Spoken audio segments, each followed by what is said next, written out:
Eto, oh, naalala nyo yung ginagawang ano ngayon, estilo po ng mga DDS, kung ano-anong mga issue yung nilalabas nila, kung ano-ano yung mga kesyo daw may mga blanko sa mga sa Baycam, sa GAA, etcetera, etcetera. Nagtagumpay ho ba? Wala pa din? Hmm? Nahahalata nyo po ba na parang parang triple na yung ginagawa nilang ano, paninira sa ating gobyerno? Halata na po ano, masyado. Sobrang halata na, mga kababayan. Una ano sabi nila, yung mga post nila ano, nila pangalan nun, ni Baste, no? Tingnan niyo ang nangyayaring anomalya, ganito, anomalous sa GAA, may blanko, bla bla bla. Nung nahuli, nakita, mga kababayan na wala namang gano'n. Bigla silang nag-ano daw, Bycam na lang daw ho, mga kababayan. Bycam yung blanko na lang po. Kasi nakita, nahuli, wala daw pong katotohanan yung mga ibinabalita at pinapakalat nila, eh. So ngayon, Bycam naman ho, mga bossing. Eto po, unahin natin si Senator Win Gatchalian, mga boss. Meron kaya talagang blanko sa bicameral? Tingnan po natin yung sinabi niya. Eto, sila mismo, di ba? Beauty, shoutout sa iyo. Oh, sila mismo yung mga nakakakita niyan. Pinipirmahan namin yung front page, pero nire-review ng staff lahat ng mga annexes o lahat ng pahina. Ma'am Brenda Barton, attachment, of course, nire-review din yan ng chairman bago pina-finalize.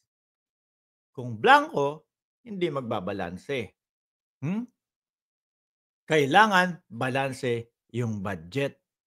Kasi ho ako nakikita ko, paninira na lang ho nila yan, eh. Hindi umubra yung mga sinasabi nilang, "O eto, bangag ang presidente, ebidensya, naglabas ng ebidensya, may ipinakitang video." Wala, hindi kinagat ng mamamayang Pilipino. Sinundan pa ng kung ano-anong mga paninira sa pangulo, hindi pa din umubra. Hanggang sa umabot na sila sa punto na ganito, mga bossing. Ayan, ngayon po sila po yung nasusunog. Sa akin and my team, wala kaming nakitang blanco, aray ko. Sa akin and my team, wala kaming nakitang blanco kasi dapat balanse, no? Yun ang tinitignan namin parate. Sabi po yan ni Senator Win Gatchalian, mga bossing. Yung susunod, kilala naman po si Joel Villanueva, mga bossing, na paminsan-minsan may banat to sa Pangulo. Paminsan-minsan talagang literal na sinasabi niya kung ano yung ayaw niya sa gobyerno, mga bossing. Lalo na ho siguro yan kung yung mga sinasabi ng mga Duterte, mga kababayan, may katotohanan, malamang pumanig to at magsalita din to. Na totoo, merong mga blanco akong nakita, kaso ho hindi.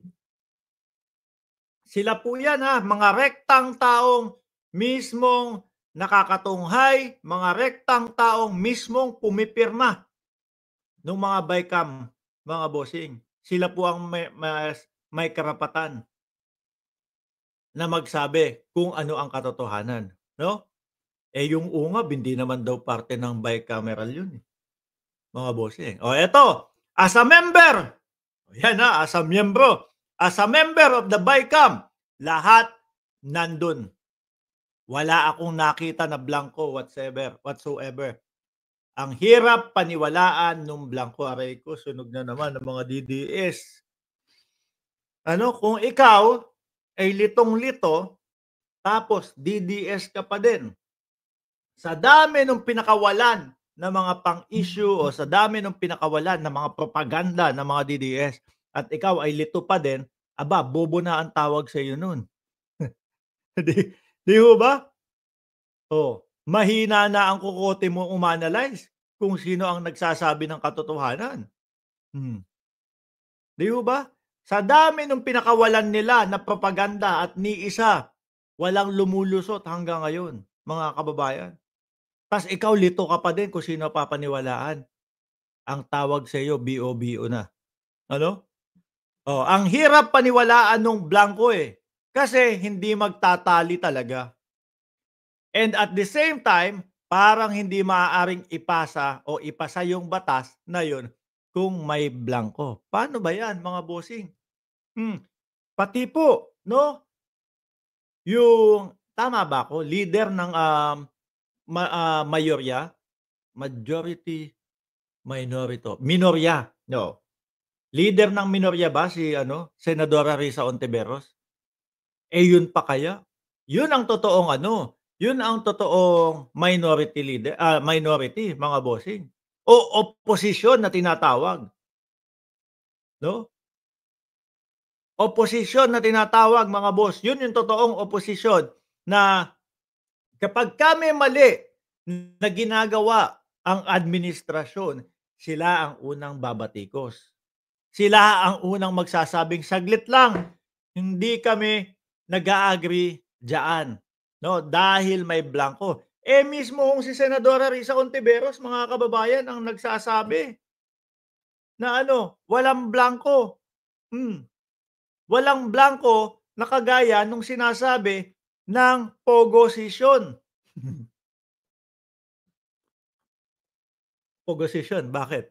Eh, kasi ho ang tunay na oposisyon ho, mga kababayan, mahal mahal niyan ang bansang Pilipinas din po. Parehas din po ng administrasyon. Magkaiba lang po yung way na gusto nila. Pero kapagka nakita nila, tama 'tong ginagawa ng administrasyon, 'no? Pabor ako dito sa ginagawa ng administrasyon na makakatulong ito sa bansang Pilipinas. Susuporta po 'yan, mga kababayan. Eh, yung Pogosisyon, kilala niyo yung mga Pogosisyon? Ano po ginagawa nila?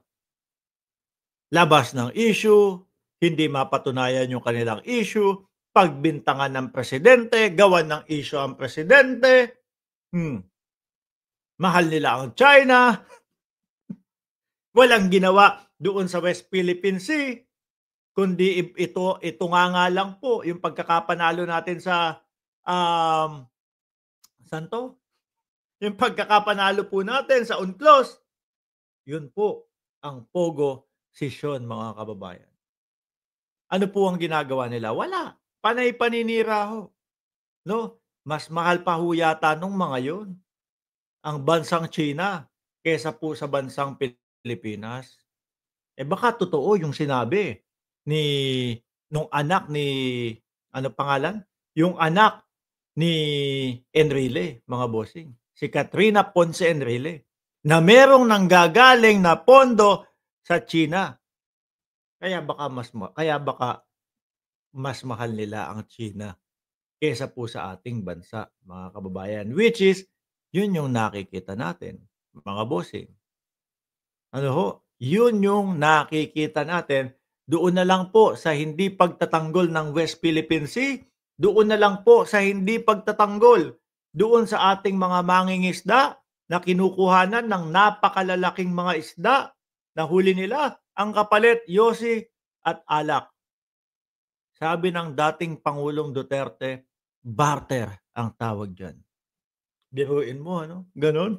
Para hong ano, kinuhanan ka ng halagang 600 isda, pinalitan ng ₱50 na yosi, pinalitan ng ₱50 na alak. Bukod sa lugi ka na, sakit pa ang idudulot sa iyo. Para sa dating pangulo, barter ang tawag dun. Grabe ano? Oh, tapos biglang magsisigawan, DDS, Duterte, Duterte, biglang magsisigawan yung mga DDS ng gano'n.